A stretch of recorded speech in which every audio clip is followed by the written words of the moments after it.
అయితే సోమవారం నుంచి తెలంగాణ రాష్ట్ర అసెంబ్లీ సమావేశాలు ప్రారంభం కాబోతున్నాయి. ఈ అసెంబ్లీ సమావేశాలకు సంబంధించి ఏ అంశాలకు సంబంధించి ప్రస్తావన వస్తుంది? ప్రధానంగా అనేక సమస్యల గురించి మాట్లాడతారా, లేకుంటే వ్యక్తిగత దూషణలకు, లేకుంటే బీఆర్ఎస్ సంబంధించినటువంటి ఏదైతే ప్రధాన ప్రతిపక్షంలో ఉన్నటువంటి బీఆర్ఎస్ సంబంధించి ప్రస్తావన వస్తుందా అనేది, అంటే ఖచ్చితంగా బీఆర్ఎస్ సంబంధించి వాళ్ళే ప్రస్తావన వచ్చే ఛాన్స్ ఉంది. ఎందుకంటే కాంగ్రెస్కు సమస్యల పైన చర్చించే నైతికత లేదు అనేది ప్రధానంగా అందరిలో ఉన్నటువంటి ప్రశ్న. దీనికి సంబంధించి మనం ఇదే అంశం సంబంధించి మాట్లాడడానికి డిస్కషన్ మనతో పాటు బీఆర్ఎస్ సీనియర్ నాయకులు, అలాగే మాజీ ఎమ్మెల్యే చంటికి రాజకిరణ్ గారు ఉన్నారు. ఆయన అడిగి మరిన్ని విషయాలు తెలుసుకుందాం. Good evening sir. సార్, అసెంబ్లీకి రావాలి కేసీఆర్ సార్ అని చెప్పేసి పదే కోరుతున్నారు. అసలు ఇప్పటివరకు అసెంబ్లీ సెషన్స్ ఎన్నిసార్లు పెట్టారు? ప్రధానంగా ప్రతిపక్షానికి మాట్లాడడానికి ఎంత వాయిస్ ఇచ్చారు? ఇంకొకటి ప్రధానంగా ఏదైతే అనేక సమస్యలు ఉన్నాయి, ఏ సమస్య గురించైనా ప్రధానంగా చర్చ జరిగిందా? అంటే రేవంత్ రెడ్డి ప్రధానంగా ఎప్పుడు కూడా సెన్సేషన్ కోరుకుంటాడు. అంటే సెన్సేషన్ అంటే తను మాట్లాడింది రేపు మీడియాలో, పేపర్లో తాటికాంత అక్షరాలతో రావాలని కోరుకుంటాడు తప్పించి దాన్ని నెక్స్ట్ ఏం జరుగుతుందనే దాని గురించి ఆయన ఆలోచించే మనిషి కాదు. అంటే మనిషి కాదు, ఆ టైపు, అదో టైపు మనిషి. ఇప్పుడు మనకు ముఖ్యమంత్రి వచ్చింది కనుక అదే దౌర్భాగ్యం. ప్రతిసారి రా అని చెప్పి కాలు దూగుతుంటాడు, మాట్లాడదాం ఎట్లా మాట్లాడదాం. సో ఇన్నిసార్లు రేపు జరిగేది 7వ సెషన్. ఈ ఇన్ని సెషన్స్లో ఏం జరిగినారు, ఎన్ని ప్రజలకు ఉపయోగపడే నిర్ణయాలు తీసుకున్నారు అనేది ప్రజలకు చెప్పిన తర్వాత నువ్వు ఇక్కడ మిగిలింది ఏందో దాని గురించి చర్చ చేసుకోవడానికి అవకాశం. ఈ సెషన్లలో 7వ సెషన్ ఇది. ఈ సెషన్స్లో చర్చ వల్ల ప్రజలకు ఎటువంటి ప్రయోజనం జరిగింది, ఎటువంటి మెరుగైన నీకు తీర్మానాలని, లేదంటే దాన్ని ఏమంటే మన విధానపరమైన నిర్ణయాలని అసెంబ్లీలో తీసుకోగలిగాం అనేది చెప్పాలి ముందు. నువ్వు చెప్పకుండా ఒక అంశాన్ని పట్టుకొని నీకు దమ్ముందా దీని గురించి చర్చిద్దాం అని అనడం అనేది ఒక పాలకుడి వైఫల్యాన్ని మనకు చాలా స్పష్టంగా కనిపిస్తుంది. అసెంబ్లీ అనేది అదొక వేదిక, ప్రజా సమస్యలని లెజిస్లేచర్గా చర్చించడానికి ఒక వేదిక లాంటిది. అది నువ్వు అన్ని సమస్యలు చర్చించాలి. ఇది కూడా సమస్యనే. ఇది నువ్వు క్రియేట్ చేసే సమస్య. ఇంకా నువ్వు దొంగ అన్నట్టు వ్యవహారం, దొంగ అన్నట్టు నువ్వే దొంగతనం చేసుకుంటా. ఇరిగేషన్ ప్రాజెక్టుల విషయంలో మొత్తం మెతుక వైఖరి అవలంబించుకుంటా, చంద్రబాబు నాయుడుకు జీహూజులు అనుకుంటా, శ్రీశైలం నీళ్లు తీసుకుపోతుంటే, గోదావరి నీళ్లు సముద్రంలో పాలవుతుంటే చూస్తూ కూర్చున్న నువ్వు మళ్ళీ ఇంకా చర్చించ సిద్ధమా అని అంటున్నట్టు అర్థమైందంటే కేసీఆర్ గారిని ఇంకా అంటే వయసులో పెద్ద మనిషి, అనుభవజ్ఞుడు, అక్కడ తీసుకొచ్చిన తర్వాత ఈయనకు మర్యాద ఏముండదు కదా. ఎవరు మర్యాదించాలి, ఎట్లా గౌరవించాలి అనేది ఈయనకు ఏముండదు. ఎంత పెద్దోడైనా ఏమైనా సరే ఆయనకు వాళ్ళను దూషించడం అనేది ఈయనకు వెనుతో పుట్టిన విద్య. మనం చాలా కాలంగా చూస్తూనే ఉన్నాం కదా. దేనికైనా సరే ఆయన ఎంతటి మాట అయినా సరే మాట్లాడడానికి వెనుకాడు. నేను ఉరేసుకుంటా అని అనడానికి కూడా ఆయన వెనుకాడు. 3 సార్లు రాజీనామాలు చేస్తాను ఓడిపోతే, ఇప్పటిదాకా రాజీనామా కూడా చేయలే. సో అప్పటిదప్పుడు ఈ పూటగా అయిపోతుందా లేదా అనే మాట తప్పించి ఒక మాట మీద ఉండే మనిషి కాదనేది మనకు చాలా స్పష్టంగా అర్థమవుతుంది. అందుకేందంటే నువ్వు చెప్పినట్లే అది కూడా చర్చిద్దాం. నిజంగా నువ్వు ఏ ఎజెండా పెడతావు, అసెంబ్లీలో ఒక ఎజెండా జరగదు. అసెంబ్లీలో చర్చించడానికి, రాష్ట్రంలో ఉన్న అనేకమైన సమస్యల గురించి చర్చించడానికి ఉన్న వేదిక అసెంబ్లీ. మరి నువ్వు ఒకే సమస్య గురించి చర్చించాలన్నప్పుడు నేను జివో కూడా చూసి ఎంతమంది వస్తున్నప్పుడు 7th సెషన్ పలాని డేట్ మొదలవుతుంది చెప్పు. చర్చ జరగాలి, అమెండ్మెంట్స్ కూడా ఇవ్వాలి. ఒకే అంశం మీద చర్చ స్పెషల్ అసెంబ్లీ పెట్టవచ్చు కదా. అవును, నువ్వు మెన్షన్ చేయాలి కదా, జివో కూడా మెన్షన్ చేయాలి. ఈ అసెంబ్లీ 7th సెషన్లో ఓన్లీ పలాని పర్టికులర్ అంశం మీద మేము చర్చ చేస్తున్నాం మరి నువ్వు మెన్షన్ చేయాలి కదా. మరి అవేం మెన్షన్ చేయకుండా మీరు ఇరిగేషన్ మీద చర్చ పెడతావు? అన్ని చర్చ పెడతాం. మీ ప్రభుత్వం వచ్చిన తర్వాత ఈ 2 సంవత్సరాల కాలంలో ఏమేమి అభివృద్ధి కార్యక్రమాలు చేసిర్రు, ఎంత తప్పు చేసిందో చర్చ పెట్టండి. నువ్వేం చెప్తున్నావు? 10 మాట్లాడిన ప్రతిసారి 10 సంవత్సరాలు కేసీఆర్ పాలనలో తెలంగాణ నాశనం అయిపోయింది, వెనుకబడేసిర్రు, దోసుకున్నారని చెప్తున్నావు కదా. నీకు 10 సంవత్సరాల కాలంలోనే తెలంగాణ వెనుకబడే విషయం కనబడుతుందా? అంతకుముందు సీమాంధ్ర పాలకు 40-50 ఏళ్ళు చేసిన పాలన నువ్వు ఎందుకు రివ్యూ చేయాలో? మరి ఇంతవరకు నిజంగా నువ్వు అంత ప్రేమే ఉంటే కేసీఆర్ గారు బాగా చేయలేరు అనే ఒపీనియన్ నీకు రాష్ట్రానికి ముఖ్యమంత్రి అయినావు. సరే, నీకు ఒపీనియన్ వచ్చింది. ఆ ఒపీనియన్ వచ్చినప్పుడు సమైక్య పాలనలో తెలంగాణకు ఏమేమి జరిగింది, ఎన్ని నిధులు రావాల్సింది సీమాంధ్రకు పోయినాయి, ఎంత నీటి వాటర్ రావాల్సింది సీమాంధ్రకు పోయినాయి, ఎన్ని ఉద్యోగాలు రావాల్సింది సీమాంధ్రకు పోయినాయి, ఆ లెక్కలు తీసి ఆ నిధులన్నీ నువ్వు కేంద్రంతో కొట్టడి తెప్పించే ప్రయత్నం అయితే నువ్వు అటువంటి నిర్ణయాలు వదిలిపెట్టి ఈ 10 సంవత్సరాల కాలంలో కేసీఆర్ గారు తెలంగాణను అద్భుతమైన రాష్ట్రంగా తీర్చిదిద్దు. దేశంలో నెంబర్ 1 రాష్ట్రంగా ఎవరు ఎక్స్పెక్ట్ చేయలే. మేము కూడా ఎక్స్పెక్ట్ చేయలేదు. మేము కూడా జర్నలిస్ట్గా ఉన్నాం కానీ నేను కూడా అనుకో అసలు ఇంత బాగా అడ్మినిస్ట్రేషన్ చేయగలుగుతారని మేము కూడా అనుకోలేము. ఇన్ఫాక్ట్ నిజంగానే వాస్తవం చెప్తాం అది. ఓకే. కానీ అద్భుతమైన పర్ఫార్మెన్స్, ఎందుకంటే సార్కు కింది స్థానం నుంచి గ్రిప్ ఉంది కనుక ప్రతి నియోజకవర్గంలో ప్రతి గ్రామంలో ఎటువంటి పరిస్థితి ఉంది, ప్రతి కాలువ, ప్రతి ప్రాజెక్టు, ప్రతి చెరువు, ప్రతి ఆయకట్టు, ఎక్కడెక్కడ ఏం చేయొచ్చు అనేది, ఉద్యోగాల్లో ఏం చేయొచ్చు అనేది, విద్యుత్ సంస్థల్లో ఏం చేయొచ్చు అనేది అంత గ్రిప్ ఉంది కనుకనే సార్ అవన్నీ చేయగలిగారు. సగటు ఒక మనిషి ఎటువంటి కష్టాలను ఎదుర్కొంటుండో, సగటు ఒక మనిషి ఎందుకు పేదరికంలో ఉంటుండో వాటన్నిటి నుండి కూడా బయట తీసుకొచ్చే ప్రయత్నం చేసింది కదా. లేకపోతే నీకు ఎవరన్నా పెన్షన్ని 200 నుంచి 2000 చేయగలుగుతారా?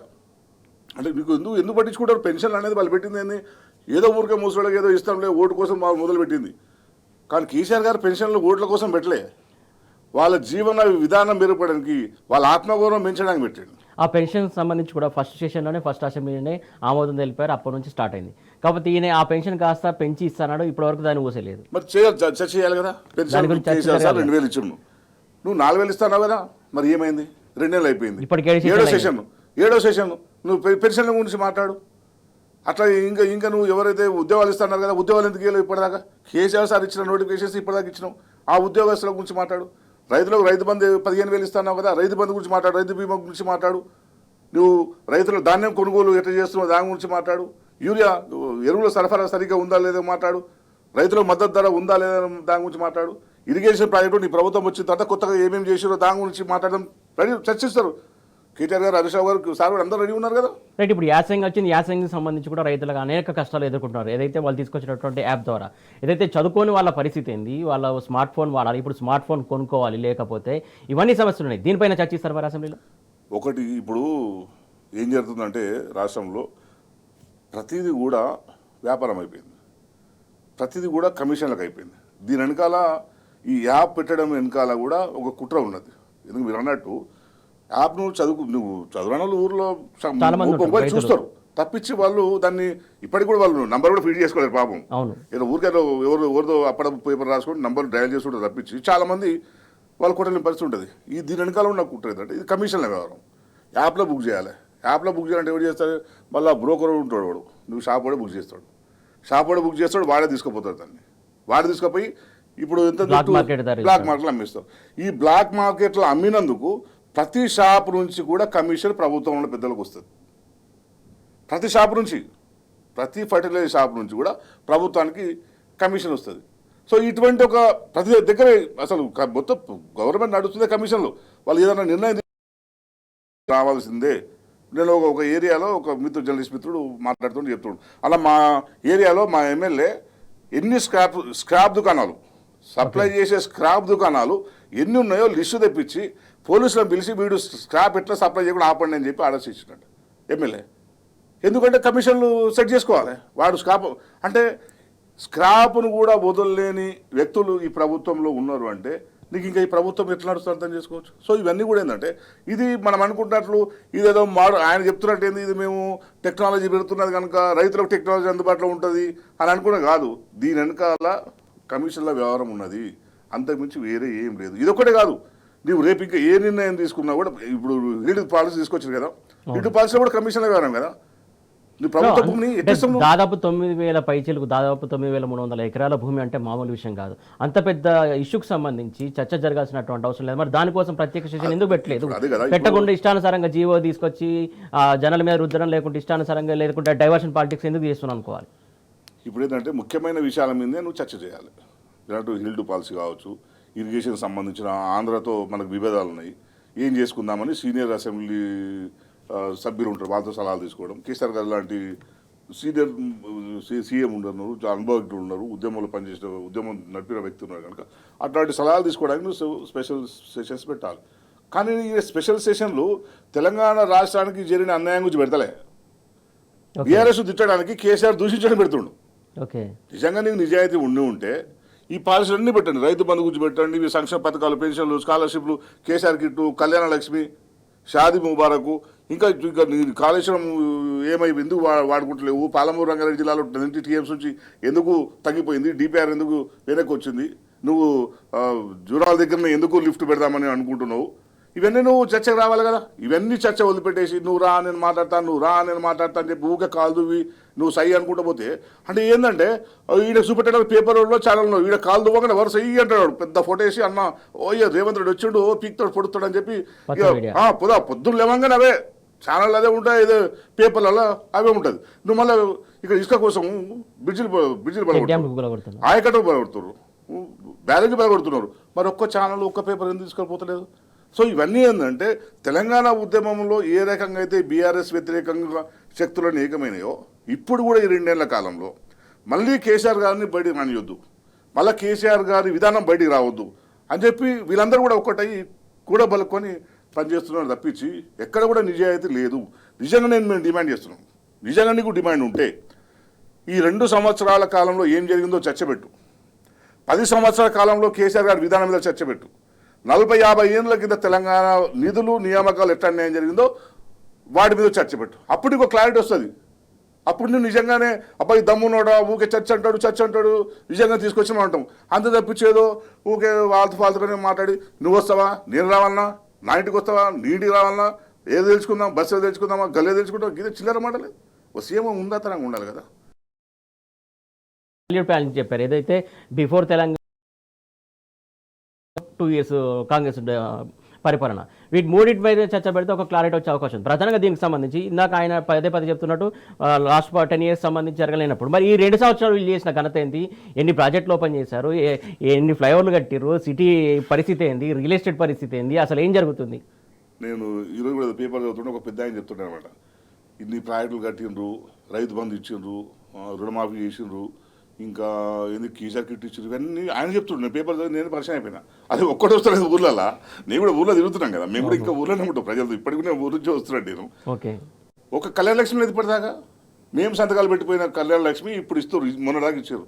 ఒక కళ్యాణ లక్ష్మి వేలే, కేసీఆర్ కిట్ మార్చేసిండ్రు, పాత కేసీఆర్ కిట్ ఇస్తున్నారు, కేసీఆర్ ఫోటో దాన్ని వైట్ పేపర్ వేసి పాత కేసీఆర్ కిట్ ఇస్తున్నారు, పాత పెన్షన్లు ఇస్తున్నారు. అవ్వకు తాతకి ఇద్దరికి ఇస్తాను, ఒకటే ఉన్నది మరి తాత ఎటువంటి అవ్వకు దానికి ఇస్తున్నావు, ఓ దగ్గర తాతకి ఇస్తున్నావు, ఇంకో దగ్గర అవ్వకి ఇస్తున్నావు. గురుకుల పిల్లలు ఆత్మహత్యలు చేసుకుంటారు, ఎందుకంటే పురుగులన్నం తిని చాలా ఇంపార్టెంట్ 116 మంది చనిపోయారు సార్. అదే ఇటువంటి ఓ దుర్మార్గమైన పరిస్థితి తెలంగాణలో ఉన్నది. విద్య సరిగ్గా లేదు, సంక్షేమం సరిగ్గా లేదు, వైద్యం సరిగ్గా లేదు, నువ్వు ఏది సరిగ్గా లేదు. నువ్వు వాడి గురించి చర్చ వదిలిపెట్టం పడేసి నువ్వు కేసీఆర్ దీనికి వస్తావా రాదా అని నువ్వు టికెట్ క్వశ్చన్ చేసుకుంటే కేసీఆర్ నువ్వు వస్తావా రాదా, నువ్వు రాకపోతే దోషివి, నువ్వు దొంగ, నువ్వు తెలంగాణ ద్రోహివి అని నువ్వెవడు చెప్పడానికి? నువ్వు చర్చించే దేని గురించి, ఏ అంశం గురించి చర్చిస్తావు?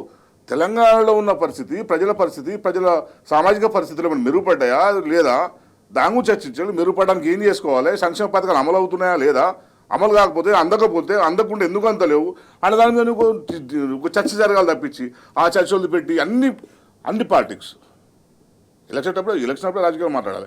ఈయన రోజు పాలిటిక్సే, పొద్దున్న లేచి నుంచి రాత్రి పడుకునే దాకా పాలిటిక్సే. ఈయన బహిరంగ సభ పెట్టిందంటే ఆ రోజు మనం అయితే నవ్వుకోవాల్సి వస్తుంది, మనకు తమాషా కాంపిటీషన్ ఉంటుంది అనిపిస్తుంది.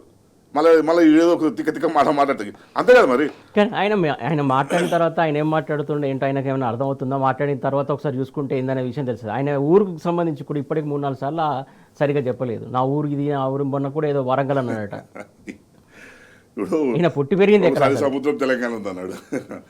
ఇప్పుడు మరి మనిషి క్యాల్లో లేడో మరి ఏందో మరి అర్థమవుతుంది. కానీ అటువంటి ఒక దుర్మార్గమైన పరిస్థితిలో మాత్రమే ఇప్పుడు తెలంగాణ ప్రభుత్వం అనేది మనం అనుకోవచ్చు. అంటే అట్లాంటి వ్యక్తి అంటే మానసిక పరిస్థితి బాగాలేదు. మరి ఒక్కొక్క రకంగా ఒకటి చెప్తుండకూడదు. ఓసారి సముద్రం ఉన్నదన్నాడు, ఇంకోసారి ఇంకోటి అన్నాడు. ఈయన ఎవరు గుర్తుపడతలేరు, బాగా ఫీల్ అవుతున్నట్టున్నాడు. నిన్న కూడా ఢిల్లీకి పోతే ఎవరు పరిచయం చేపిస్తారు, రేవంత్ రెడ్డి డిప్యూటీ సీఎం తెలంగాణను పరిచయం చేపిస్తారు. నేషనల్ లేదు ఇక్కడ వినట్టుడు ఢిల్లీలో ఏదో ఫంక్షన్ పోతే అంటే ఈయనకు ఐడెంటిటీ క్రైసిస్ ఒకటి ఉంది. సో ఐడెంటిటీ క్రైసిస్తో బహుశా ఆయన ఫ్రస్ట్రేషన్లో ఏదేదో మాట్లాడుతూ అనిపిస్తుంది. ఎందుకంటే ఆయన స్నేహితుడు నిన్న మాట్లాడుతుండేది ఛానల్లో మాట్లాడుతూ అది చెప్తుండే, అరే ఇంతకుముందు మంచిగా ఉంటాడు, మరి ఎందుకు ఇట్లా మాట్లాడుతుండో మాకు కూడా అర్థమవుతుంది. ఇది భాష ఎప్పుడు వాడలేడు, కానీ ముఖ్యమంత్రి అయినా ఇట్లా భాష మాట్లాడుతుండే, మరి ఏమైంది ఆయనకు అది అంటు. నేను ఈ దిష్టిలు దయ్యాలు భూతాలు నేను నమ్మగానే ఉంటే నేను రామన్ అన్నాడు, అక్క జాగ్రత్త చూసుకోమని చెప్పి అన్నాడు కదా.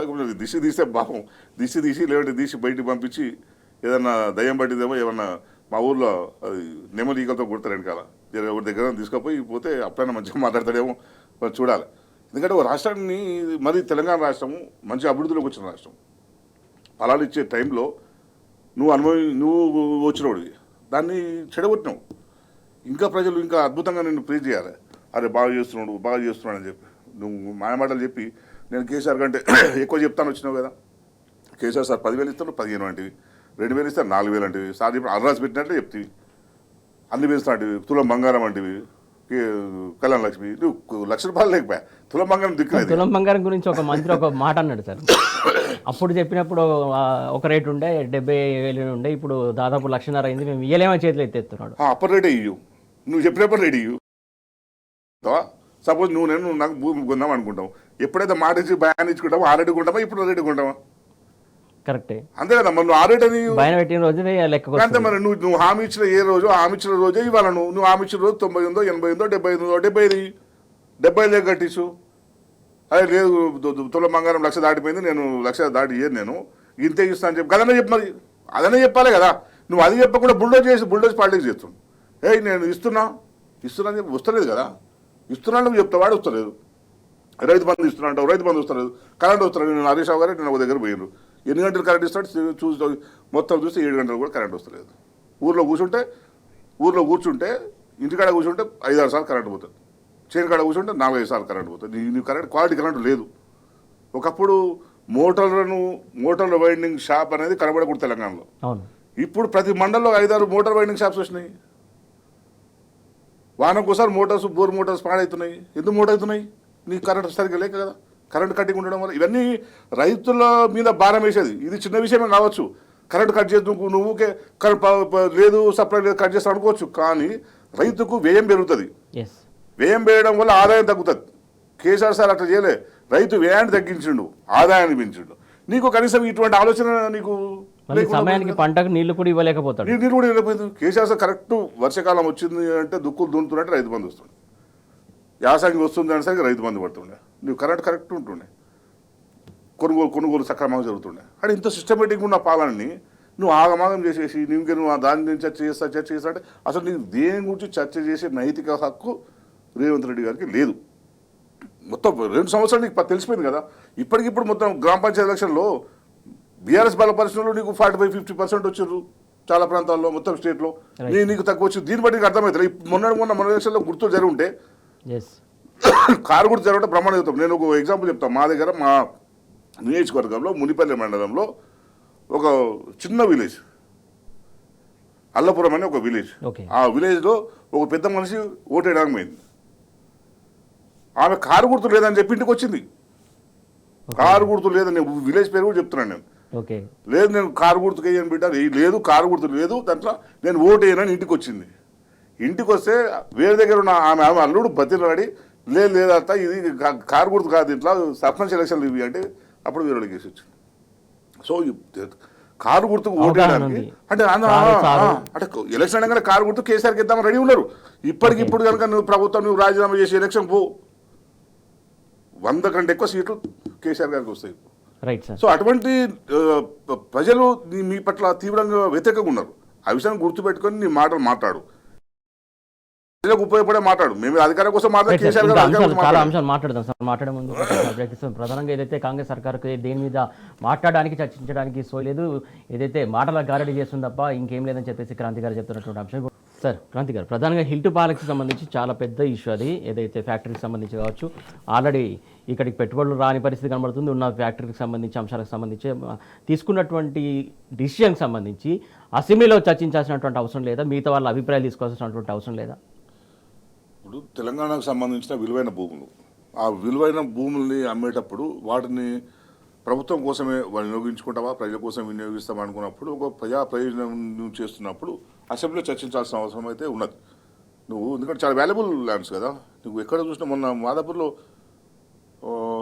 180 కోట్ల ల్యాండ్ పోయింది. సో నువ్వు అట్లాంటప్పుడు ఆ భూముల విలువతోనే ప్రభుత్వం నడపాలనుకుంటున్నప్పుడు, ప్రజల సంక్షేమం నువ్వు చేయాలనుకుంటున్నప్పుడు అన్ని రకాల భూముల్ని ఆ రకంగానే చూడాలి. మనం హిల్డ్ పాలసీ పెట్టిన తర్వాత లోపల నువ్వు పాలసీ పెట్టుకొని క్యాబినెట్ ఆమోదం చేసుకొని తెల్లారి నుంచి కొనుగోలు ఎట్లా స్టార్ట్ అయినాయి. కుక్కట్పల్లిలో 20,000 పోతుందా? కుక్కట్పల్లి వ్యాలీ ఎంత ఉంది, బాలనగర్ వ్యాలీ ఎంత ఉంది గజం, కానీ వాళ్ళేమో 20,000 గజాన్ని పెట్టారు. ఒక గజం నీకు ₹1,00,000 ఉండేవి, దాంట్లో చాలా తక్కువ పెట్టి కూడా మనది తప్ప. అంటే సో ఇవన్నీ ఏంటంటే కమిషన్ల కోసం, వాళ్ళ మనుషుల కోసం. ఈయన పదే ఒక మాట చెప్తుండు, మనందరం అర్థం చేసుకోవాలి. ఇంకో 10 ఏళ్ళు కూడా నేనే అధికారంలో ఉంటా అని ఎందుకు చెప్తున్నారంటే ఇప్పుడు ముబ్బడిగా పైసలు జమాయించుకొని పైసలు పెట్టుకొని రేపు ఎలక్షన్లలో ఎంత ఖర్చు పెట్టైనా సరే నేను గెలుస్తాను అనే ఒక గుడ్డి నమ్మకం ఉంది కనుకనే ఆయన ఇష్టం వచ్చినట్టు మాట్లాడుతున్నాడు. సో ఇవన్నీ ఉపయోగించుకొని ప్రభుత్వ భూములమ్మి ప్రభుత్వం దగ్గరికి వచ్చి కమిషన్లు తీసుకొని తన గజాలను నింపుకునే ప్రయత్నం చేస్తాడు. అధిష్టానం పంపాలి, మళ్ళీ ముఖ్యమంత్రి తీసుకుంటాడు, మంత్రులు తీసుకుంటారు, ఎమ్మెల్యేలు కింది స్థాయి వాళ్ళ నాయకులు. సో ఇటువంటి ఒక పాలసీ అవినీతి పాలసీ అనేది అవినీతి వల్ల పాలసీ అయిపోయింది.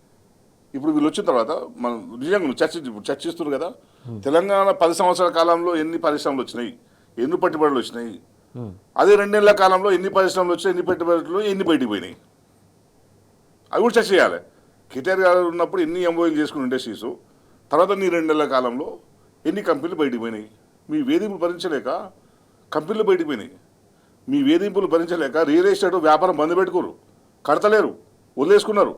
ఇది పోయి వీళ్ళు ఉన్నప్పుడు కట్టడం కంటే వదులుకోవడం బెటర్ అనే నిర్ణయానికి రియల్ ఎస్టేట్ వ్యాపారాలు వచ్చారు. సో ఇటువంటి పరిస్థితుల్లో రాష్ట్రం ఆర్థిక పరిస్థితి మొత్తం డౌన్ అయిపోయింది కదా. ఒక రకంగా ఆర్థిక సంక్షోభం ఉన్నట్లేక రాష్ట్రం ఆర్థిక సంక్షోభం దిశగా దారి తీస్తున్నది. ఇప్పుడు రేపు ఏం చేస్తుందో తెలియదు. నీకు మందమ్మ కూడా తప్పించి పైసలు రావు, ఓన్లీ లిక్కర్ మీద డిపెండ్ అయినరు. లిక్కర్ ఇన్కమ్ తప్పించి 2 ఏళ్ల కాలంలో దాదాపు 2 లక్షల పైగా అప్పు తీసుకొచ్చి ఎక్కడ పెడుతున్నట్టు, ఏం చేస్తున్నట్టు, ప్రధానంగా చాలా ఇష్యూస్ ఉన్నాయి. ఏదైతే ఆరోగ్యశ్రీకి సంబంధించి పెండింగ్ బిల్లులు ఉన్నాయి, ఏదైతే మిగతా ఏదైతే ఉద్యోగులకు సంబంధించి డిఏ కావచ్చు, పెన్షనర్లకు సంబంధించి ఇష్యూలు కావచ్చు, పెన్షనర్లకు సంబంధించి సకాలంలో అందక వాళ్ళు కూడా చనిపోయినటువంటి దాఖలాలు మనం చూస్తున్నాం. ఇంకా ఏదైతే చాలామంది కాంట్రాక్ట్ ఎంప్లాయీస్ వాళ్ళకి సంబంధించి ఉన్నాయి, ఏదైతే ఇంతకుముందు సర్పంచ్లు చేసినటువంటి వాళ్ళు మాజీ సర్పంచ్లకు వాళ్ళ బిల్స్ ఉన్నాయి. ఇలా ప్రతి సెక్టర్లో చూసుకుంటే ప్రతి ఒక్క వాళ్ళకి బిల్లు పెండింగ్ ఉన్నాయి. మరి తెచ్చిన డబ్బు పెండింగ్ లో ఉన్నాయి. ఏ బిల్లు క్లియర్ చేయాలన్నా 15%, 20% కమిషన్ తీసుకొని క్లియర్ చేస్తున్నారు సార్. అవన్నీ ఒక ఎత్తు అయితే, నిజం మీరు అన్నట్టు అప్పులు ఎందుకు చేసిండ్రు, అప్పులు ఎందుకు చేసినంటే ఏమంటాడు, మీరు ఎక్కువ అప్పులు చేసినాక మీ అప్పులు ఇంట్రెస్ట్ కట్టడానికి చేసినాం. అరే మరి సమైక్యాంధ్ర రాష్ట్రం కూడా అప్పులు చేసింది కదా. మరి మనం కూడా ఏ రాష్ట్రం, మన ఇంట్లో ప్రతి ఇంట్లో అప్పులు ఉంటాయి, అప్పు లేకుండా ఉంటుందా? నువ్వు కేసీఆర్ గారు ఉన్నప్పుడు చేసింది నాకు తెలిసి 3 లక్షలు. పార్లమెంట్ చెప్పిందే కదా ప్రామాణికం. ఇష్టం చెప్తుంది మాత్రం చెప్తుంది, ఏదో 100 కోట్లు అప్పు చేసినాడు ఏం చెప్తుంది కదా. నువ్వు చేసింది 2.25. 10 ఏళ్ల కాలంలో చేసిన అప్పు 2 ఏళ్ల కాలం చెప్పినా ఈక్వల్ అయిపోతుందా? మనం చేసేది 10 ఏళ్ల కాలంలో కేసీఆర్ సార్ బ్రహ్మాండంగా చేశాడు కదా. రైతుల గురించి కానీ, విద్యార్థుల గురించి కానీ, ఉద్యోగస్తుల గురించి కానీ, ఎన్ని ఇండస్ట్రియల్ సెక్టార్ కానీ అన్ని రకాల సెక్షన్స్ని అడ్రస్ చేసాను కేసీఆర్ సార్. మనం నువ్వు ఈ 2 ఏళ్ల కాలంలో ఏం చేసావు? 225 కోట్లు చేసినావు, 2,25 కోట్లు, 1,000 కోట్లు చేసినావు. దాని సమాధానం చెప్పాలి, దాన్ని చర్చ పెట్టాలి. నువ్వు నిజంగా అయితే ఉంటే నేను చెప్తున్నా కదా, నీవు కనుక అసెంబ్లీలో ఇంత తొడగొడుతున్నారు కదా, మేము చర్చ చేస్తాం, రండి కేసీఆర్ రావాలంటున్నారు కదా, మీరు ఇవన్నీ ఎజెండాలు పెట్టండి. ఇవన్నీ ఎజెండాలు పెట్టి ఎన్ని రోజులు సెషన్ పెడతారో చెప్పండి. నీ ఉత్తుతి 2 రోజులు పెట్టి నేను ముగించినట్టే కాదు. ఉత్తుతి 2 రోజులు పెట్టి నేను సెషన్ పెట్టినా అయిపోయింది ముగించడం కాదు. మీరు ఎజెండాలు ఇవన్నీ పెట్టండి. రైతుల గురించి మాట్లాడండి, సంక్షేమం గురించి మాట్లాడండి, నీటిపారుదల గురించి మాట్లాడండి, పరిశ్రమ గురించి మాట్లాడండి, రియల్ ఎస్టేట్ గురించి మాట్లాడండి, అట్లా విద్యా వ్యవస్థ గురించి మీరు మాట్లాడండి, రాష్ట్రంలో అప్పుల గురించి మాట్లాడండి, ఆస్తుల గురించి మాట్లాడండి. ఇవన్నిటిని ఎజెండాలో పెట్టండి. ఎజెండాలో పెట్టి అప్పుడు నువ్వు రా అని సవాల్ చేస్తే ఎవరైనా వచ్చి మాట్లాడడానికి సిద్ధంగా ఉంటారు. నువ్వు పనికి మళ్ళీ చర్చ పెట్టి మీ గొప్పతనం చెప్పుకుంటారు. ఈడొచ్చి కూడా రాజీవ్ గాంధీ గొప్పతనం చెప్తారు అసెంబ్లీలో, ఇక్కడ వచ్చి సోనియమ్మ గొప్పతనం చెప్తారు, ఇక్కడ వచ్చి ప్రియాంక గాంధీ గొప్పతనం చెప్తారు. ఈ గొప్పతనం చెప్పడానికి అందరు ఎమ్మెల్యేలు పోయి కూర్చోవాలన్నా అసెంబ్లీ పోవాల్సిందే. కానీ మీరు దాన్ని దుర్వినియోగం చేస్తున్నారు. మీరు అదో మీ పార్టీ మీటింగ్లాగా చేస్తున్నారు. చేసి ఏం చేస్తున్నారు? సరే ఫస్ట్ సెషన్లో కేసీఆర్ గారి మీద మీరు దుయ్యబట్టిరు, తప్పుడు విధానమని దూషించరు అనుకుందాం. ప్రతి సెషన్లో అదే కథనా? నువ్వు ఏం లేకపోతే ఇది మీ హయాంలో జరిగింది, మీరే చేసిండ్రు, మరి మీరు 2 ఏళ్ళలో ఏం బిగినట్టు దాన్ని కరెక్షన్ చేయలేరా? మరి సరే మేము చేసిన తప్పే అనుకుందాం. కేసీఆర్ గారు చేసిన తప్పంటే 2 సంవత్సరాల కాలంలో నువ్వు ఏ కరెక్షన్ చేసినావు? నువ్వు చేయలే. మేము చేసిందో ఫాలో అవుతుంది, కేసీఆర్ గారు చేసిందో ఫాలో అవుతుంది. నువ్వు రైతు బంధు ఏది చేయలేవో చెప్తున్నా. అన్నిటి తప్పే అంటాడు, ఇండస్ట్రియల్ పాలసీ తప్పే అంటాడు. మరి నువ్వు అంతకుమించిన బెటర్ పాలసీ పెట్టు, అసెంబ్లీలో పెట్టు. అంతకు మించిన బెటర్ విద్యా వ్యవస్థ మీద better policy పాలసీ అనుకుంటా కదా సార్, వాళ్ళ అన్యాయాలకు అప్పగించడం అది ఎక్కడ కూడా గవర్నమెంట్కి ఆదాయం ఎట్లా వస్తుంది సార్? వాళ్ళు 30% మీరు చెల్లిస్తే చాలంటున్నారు అంటే ఇంకా మిగతా 70% ఎట్టిపోతున్నట్టు అంటే ఆల్రెడీ కేసీఆర్ సర్కార్ టైంలో 100 to 200 వరకు పర్సెంటేజ్ కూడా చెల్లించాలని చెప్పేసి పెట్టారు. అవును. అది ప్రజలకు ఉపయోగపడుతుంది, గవర్నమెంట్కి వస్తుందని చెప్పేసి. కానీ వీళ్ళ పాలసీ అలా లేదు కదా. ఈడ 100%లో 20% 15% ప్రజలకు పోతుంది తప్పించి మిగతా అంతా బ్రోకర్లకు పోతుంది.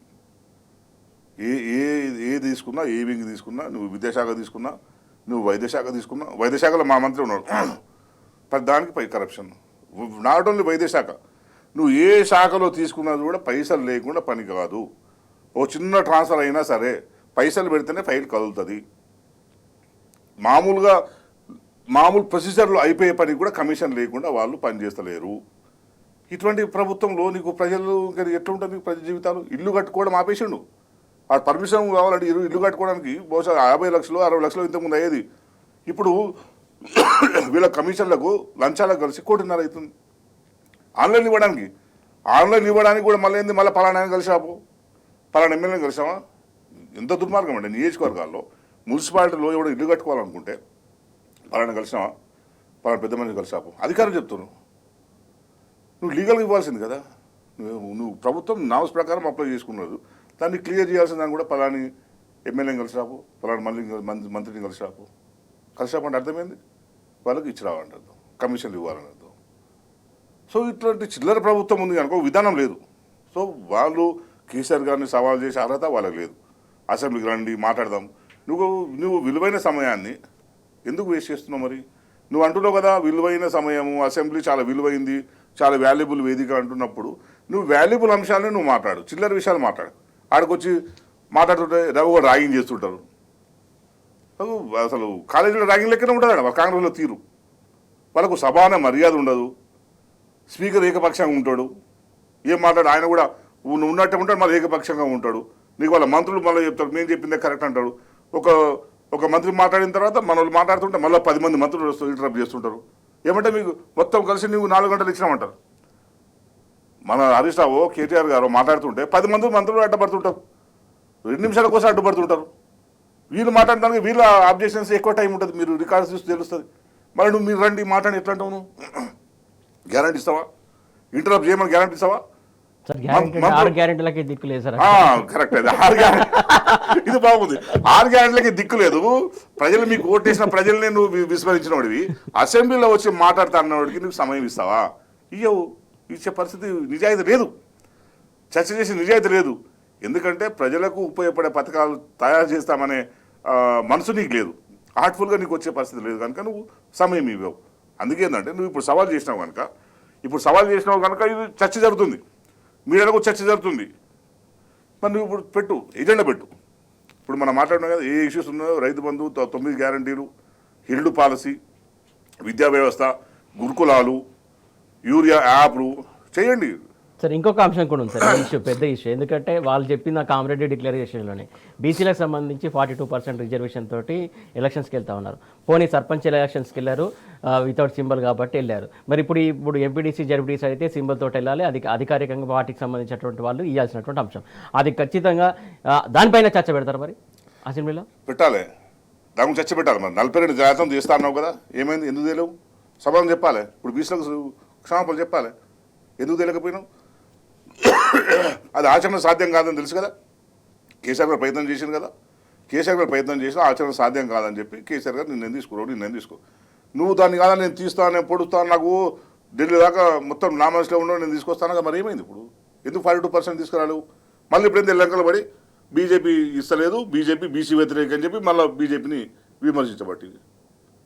అది నీకు తెలియదా? ఒక ముఖ్యమంత్రి అన్నప్పుడు ఏది పాసిబిలిటీ ఉంటుంది, ఏది పాసిబిలిటీ లేదని విచక్షణగానే ఉంటుంది కదా. నీకు నాకైనా జర్నలిస్ట్కైనా ఏది సాధ్యమవుతుంది, ఏది సాధ్యం. నువ్వు సాధ్యాల్ని మర్చి నేను కొండ మీద కోతింగు తీసుకొచ్చి ఇస్తానంటే ఎట్లా సాధ్యం? తీసుకురమ్మా, నువ్వు తీసుకొచ్చి ఇస్తాన్నావు కదా, తీసుకురమ్మా. ప్రజలు అదే కోరుకుంటున్నారు, మేము కూడా కోరుకుంటున్నాం. 42% కావాలి, బీసీలకు 42% కావాలి. బీసీ జనాభా ఎందులో జనాభా ప్రకారం కావాలి రిజర్వేషన్లు. మరి ఎందుకు ఇస్తలేవు? దానికి నువ్వు అసెంబ్లీలో చర్చ పెట్టు. కుల వృత్తులకు వాళ్ళకు కూడా సపరేట్గా ఇస్తున్నాడు, ఏదైతే అందరికి ఇస్తున్నాడు. ఆయన విస్మరించిన చాలా విషయాలు చెప్పారు.